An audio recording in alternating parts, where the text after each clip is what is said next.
Welcome to The Explainer. Today, we're jumping right into a high-stakes medical mystery, and we're going to try to solve it using one of the absolute coolest tools in bioinformatics.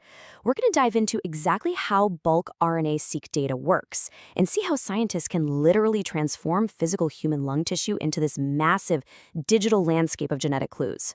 So 20 to 40%. Just take a second and let that number really sink in.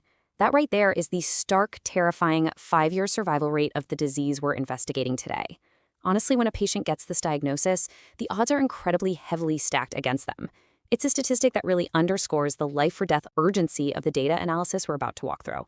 Which brings us to Section 1, a deadly medical mystery. The disease we're talking about is idiopathic pulmonary fibrosis, or IPF. Let's break down that intimidating medical jargon for a second.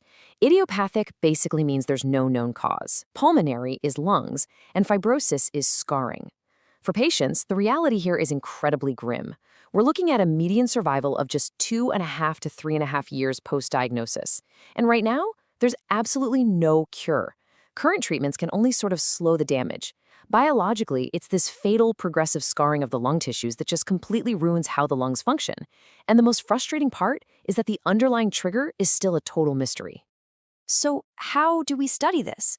That leads to Section 2, building the patient cohort. To actually decode this mystery using bioinformatics, scientists first need to build a rock-solid dataset to compare. For the diseased group, this particular study gathered 103 IPF samples. Now, 36 of these came directly from surgical biopsies of living patients, and the other 67, those actually came from heavily diseased lungs that were removed during transplant surgeries. On the flip side, we have our 103 control samples. 41 of these are from lung cancer biopsies, but specifically from the totally normal non-cancerous margins of that tissue.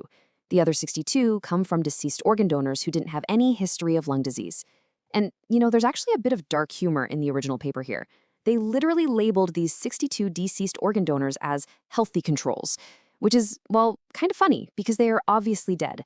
But functionally, as far as their lung tissue goes, they are perfectly healthy controls. And this brilliantly illustrates a super important step in experimental design called frequency matching. The scientists were incredibly careful to match both the IPF group and the control group for age, sex, and race. Why do that? Well, it guarantees a clean apples-to-apples comparison. Think about it. If all the IPF patients were elderly men and all the controls were young women, we'd have no clue if the genetic differences were from the disease itself or just because of age and gender. Matching them up like this eliminates all those confounding factors. All right, Section 3, inside bulk RNA-Seq data. Let's really get into the mechanics of how this works. To really look inside these physical samples, we use bulk RNA sequencing to generate a transcriptomic dataset. Now, what's really interesting here is how this dataset is actually structured. It's basically like a massive, complex spreadsheet. You've got your genes running all the way down the rows, and your 206 patient samples running across the columns. The numbers sitting inside those intersecting cells represent the actual measured amount of messenger RNA for that specific gene inside that specific person's lung tissue. And when I say a massive spreadsheet, I literally mean massive. This specific dataset quantifies the mRNA content for 18,838 human genes across every single one of those 206 samples. That means we're looking at a snapshot of nearly the entire human genome's activity. The scale of this data is just breathtaking. It gives us this comprehensive map of exactly what the cells in these lungs were doing at the molecular level.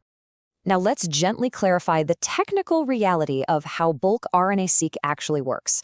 We aren't literally in there counting super fragile mRNA strands one by one. Instead, the pipeline extracts the mRNA and immediately converts it into highly stable fragments of complementary DNA, or cDNA. Then the sequencing machines count those cDNA fragments to generate the numbers in our matrix. It's pretty straightforward. A higher count simply means that particular gene was highly active and pumping out a ton of instructions. So, what do we do with all these numbers? Section 4, goal, differential expression analysis. Because obviously our ultimate objective isn't just to stare at almost 20,000 rows of RNA counts until our eyes cross. We want to find the biological differences hiding within the numbers. And we do that through differential expression analysis. This is the exact statistical method scientists use to isolate which specific genes are behaving differently in the scarred IPF lungs versus the healthy controls. Basically, we're asking the data, hey, which of these genes are turned up way too high or turned down way too low? Those instantly become our prime suspects. And this brings us back to why this matters in the real world. Remember earlier when we said treatments can currently only slow the damage of idiopathic pulmonary fibrosis? Well, early detection and fundamentally understanding the molecular mechanics driven by this exact kind of bulk RNA-seq data analysis is the very first step toward a cure. It's like fixing a car. You can't fix the engine if you don't know which gears are broken. This data literally points out which genetic gears are malfunctioning. Which leaves us with this final high-stakes question. Within that massive spreadsheet, buried amidst all those RNA counts and clinically matched cohorts, the answer to what causes this fatal lung scarring is just sitting there. So what hidden biological clues are waiting to be discovered inside those 18,838 rows of genetic data? It's a literal medical mystery where the clues are written right into our very code. I hope this explainer has left you super eager to dive in and explore the data for yourself.